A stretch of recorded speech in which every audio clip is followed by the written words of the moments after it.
আজকে আমি শাকের ঝোল রান্না করে দেখাচ্ছি। কড়াইতে তেল দিলাম, চিংড়ি মাছ দিয়ে পালং শাকের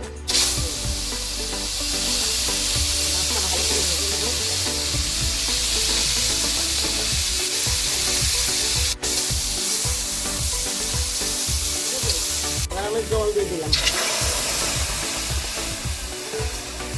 তারপর আমি ঝোলের মধ্যে পেঁয়াজটা দিয়ে দিলাম, কিছু কিছু করে পেঁয়াজটা দিয়ে দিলাম, লঙ্কা দিয়ে দিলাম,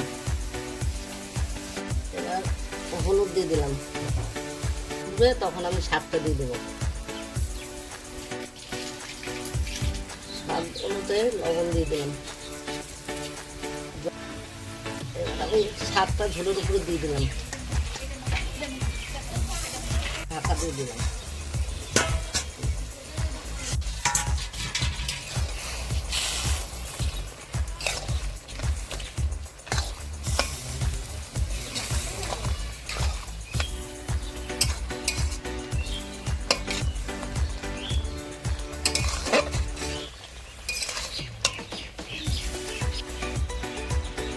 শাকটা হয়ে গেছে, এবার আমি শাকটা এবার ফোড়ন দেবো।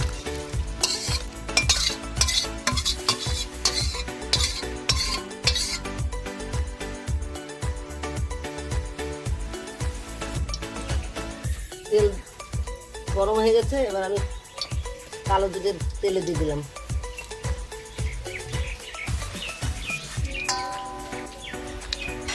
তেল হয়ে গেছে, এবার শাকটা আমি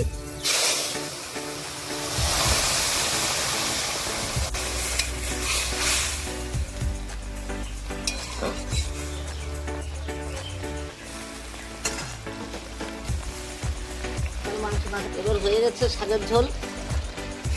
আমি এবার নামিয়ে দিলাম। এটাকে বলে শাকের ঝোল, চিংড়ি মাছ দিয়ে রান্না করি।